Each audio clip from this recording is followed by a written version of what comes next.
Hi friends, welcome back to my channel Easy Threads and Needle. N name Priyanka.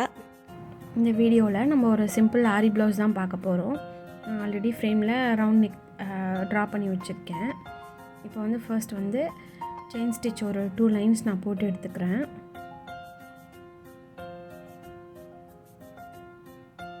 இந்த work பார்த்திங்கன்னா பிக்னஸால் ரொம்ப ஈஸியாக போட முடியும். ரொம்ப நல்லா கிராண்டாகவே வரும் இந்த ஒர்க்கு. ரொம்ப உங்களுக்கு திங்ஸும் தேவைப்படாது.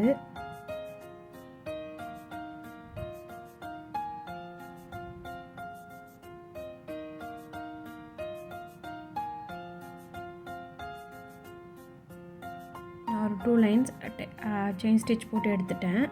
இப்போ வந்து சுகர் பீட் எடுத்துருக்கேன். சேம் கலர் த்ரெட்டும் எடுத்திருக்கேன். சுகர் பீடு வச்சு ஒரு லைன் நான் போட்டு எடுத்துக்கிறேன்.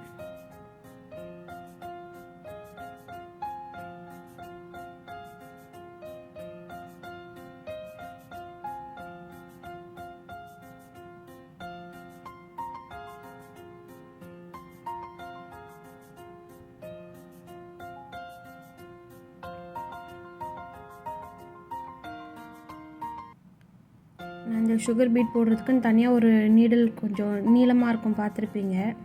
அந்த நீடில் தான் வச்சுருந்தேன். அது ரீசெண்டாக எனக்கு உடஞ்சி போச்சு. அதுக்கப்புறம் ஷாப் போகவே இல்லை. அதனால் நான் இப்போதைக்கு துளிப் நீடில் வச்சே நான் ஒர்க் பண்ணிகிட்டு இருக்கேன். ஷாப் போனால் தான் அதெல்லாம் வாங்கணும். நிறைய பர்ச்சேஸ் பண்ண வேண்டியதும் இருக்குது. இப்போதைக்கு நான் இதிலேயே போட்டு எடுத்துக்கிறேன். நிறைய பீட் வந்து எனக்கு உள்ளே போகவே இல்லை. அதனால் கொஞ்சம் ரொம்ப ஸ்லோவாகவே பண்ணிகிட்டு இருந்தேன்.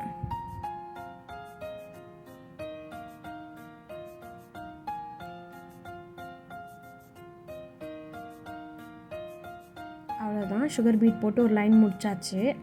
இப்போ நம்ம 4 mm பீட் எடுத்திருக்கேன். அது வந்து ஒரு லைன் நம்ம போட்டு எடுத்துக்கலாம்.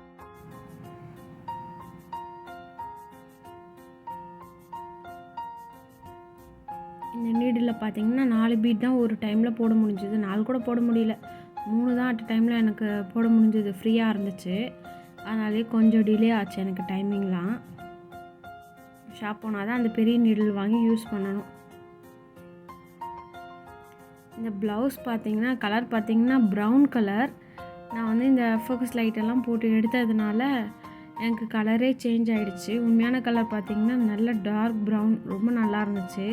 இதில் பார்க்க ரெட் மாதிரி இருக்குது.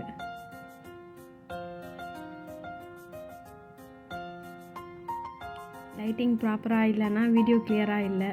வீடியோ கிளியராக இருந்துச்சுன்னா கலர் அப்படியே ஃபுல்லாக வேறு மாதிரி இருக்குது. அவ்வளோதான், நான் அதுவும் போட்டு முடிச்சிட்டேன். அடுத்த லைன் ஒரு லைன் சுகர் பீட் போட்டு எடுத்துக்கிறேன்.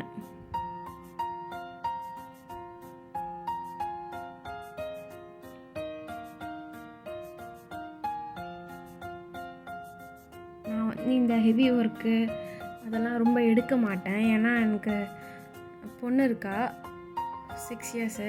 அதை வச்சுட்டு ஒன்றும் பண்ண முடியாது பாப்பா வச்சுட்டு. அதனால் நான் பெரிய ஒர்க்கெல்லாம் ஒன்றும் எடுக்கிறது இல்லை. சிம்பிளாக என்னால் முடிஞ்ச ஒர்க் மட்டும்தான் நான் எடுப்பேன்.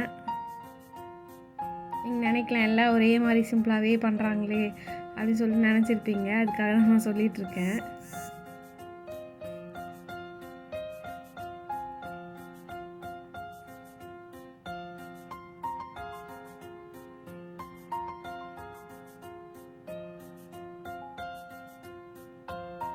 அவ்வளோதான், நான் போட்டு முடிச்சிட்டேன். இப்போ வந்து சக்கரி எடுத்திருக்கேன். சக்கரிலே 2 விதமான சக்கரி இருக்குது. ஒன்று வந்து பார்த்திங்கன்னா உங்களுக்கு ஃப்ளவர் ஷேப்பில் இருக்கும், இன்னொன்று நார்மலாக ரவுண்டாக இருக்கும். நான் இப்போ எடுத்துருக்கிறது பார்த்திங்கன்னா ஃப்ளவர் ஷேப் மாதிரி தான் இருக்குது, அதுதான் எடுத்திருக்கேன். ஃபர்ஸ்ட் நான் வந்து அதை ஒன்று ஒன்றா வச்சு ஸ்டிச் பண்ணி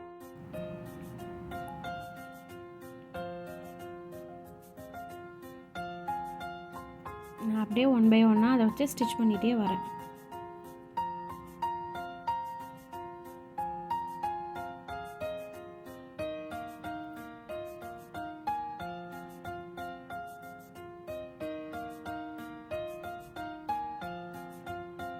இப்போ சக்கரி மேலே என்ன பண்ண போகிறோன்னா, நம்ம வந்து ஒரு 3 mm பீட் இருக்கும்ல, அதை வந்து வைக்க போகிறோம். அவ்வளோதான்.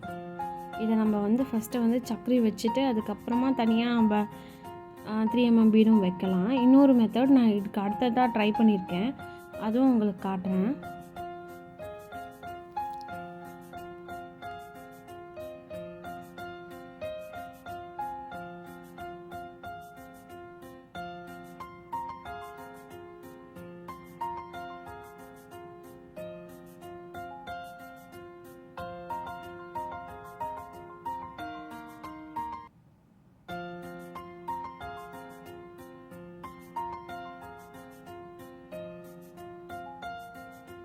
இப்போ கொஞ்சம் தூரத்துக்கு சக்கரி வச்சு ஸ்டிச் பண்ணிட்டேன். இப்போ அடுத்த மெத்தட் எப்படின்னா, நம்ம நார்மல் ஸ்விங் நீடிலில் வந்து நார்மல் த்ரெட்டை கோத்துட்டு அதை கீழே விட்டுட்டு அதை வெளியே எடுத்ததுக்கப்புறம் நீங்கள் ஒரு சக்கரி வச்சுட்டு அதுக்கு மேலேயே அந்த 3mm பீடு வச்சுட்டு அப்படியே டேரெக்டாக அந்த சக்கரி உள்ளே இன்சர்ட் பண்ணிங்கன்னா இது ஈஸியாகவும் முடிஞ்சிடும். உங்களுக்கு வேலை குயிக்காக முடிக்கணும்னு நினைக்கிறாங்க இந்த மெத்தடில் ஸ்டிச் பண்ணுங்கள். எனக்கு பார்த்திங்கன்னா இந்த ப்ளவுஸ் முடிக்க அந்தளவுக்கு டைம் இல்லை, அதனால் நான் இந்த மெத்தடில் ஸ்டிச் பண்ணுறேன். நீங்கள் ஒவ்வொரு வாட்டியும் பீடை இழுக்கும் போது கொஞ்சம் டைட்டாக பிடிச்சிடுங்க, அப்போ தான் கொஞ்சம் நல்லா ஸ்ட்ராங்காக இருக்கும் நமக்கு. இடையில அங்கங்கே அந்த சைடில் நீங்கள் பீடு ஆல்ரெடி ஸ்டிச் பண்ணியிருக்கீங்களா அங்கங்கே ஒரு நாட் மாதிரி போட்டுக்கோங்க. அது உள்ளே எடுத்திங்கனாலே அது கொஞ்சம் லாக் ஆகிடும் உங்களுக்கு. இப்போ நான் அவ்வளோதான் ஃபுல்லாக சுற்றி முடிச்சிட்டேன். இப்போ வந்து இந்த பெரிய பீடு எடுத்திருக்கேன். இந்த பீடுக்கு பேர் சரியாக தெரியல, இது கோதுமை பீடா என்ன பீடுன்னு எனக்கு சரியாக தெரியல. ஒரு பக்கம் நல்லா ஷார்ப்பாகவும் ஒரு பக்கம் நல்லா கர்வாகவும் இருக்குது. அந்த பீட் தான் எடுத்திருக்கேன். அப்படியே கிராஸாக அந்த அரும்பு சொல்லுவாங்களா அந்த மாதிரி அந்த ஷேப்பில் நான் வச்சு இதை ஸ்டிச் பண்ணிக்கிறேன். 2 பக்கமும் கிராஸாக கொடுத்துட்டு சென்டரில் ஸ்ட்ரைட்டாக கொடுத்தா ஒரு நல்ல ஒரு ஃப்ளவர் ஷேப்புக்கு அது நமக்கு இருக்குது. இந்த டிசைன் பார்த்திங்கன்னா கஸ்டமர் அனுப்பிச்சிட்டாங்க, நான் அதை அப்படியே இதில் போட்டுட்ருக்கேன்.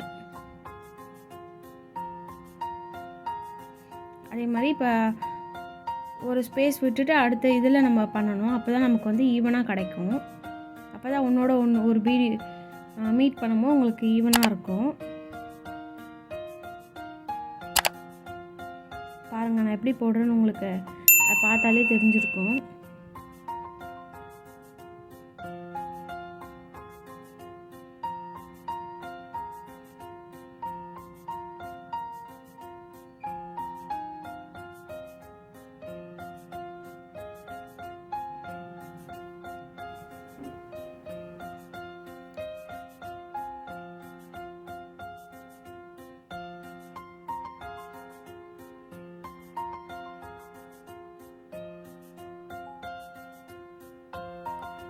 இதே மாதிரி ஒரு லைன் விட்டு நம்ம இதையே அப்படியே கண்டினியூ பண்ண போகிறோம்.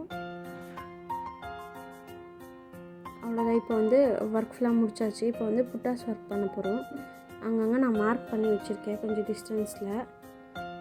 ஃபஸ்ட்டு சுகர் பீட், அப்புறம் அந்த பெரிய பீட் எடுத்துகிட்டு நம்ம இப்போ பண்ணதே அப்படியே சிங்கிளாக நம்ம தனியாக பண்ண போகிறோம். நல்லா க்ராஸாக போட்டுக்கிறேன்.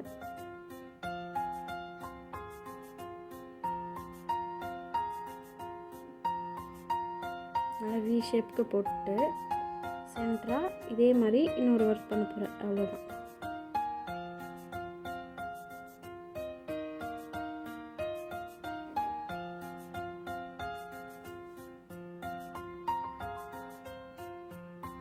அவ்வளோதான், நம்ம ஒர்க் முடிஞ்சிருச்சு. இப்படி தான் நம்மளோட ஃபைனல் அவுட்புட் இருந்துச்சு.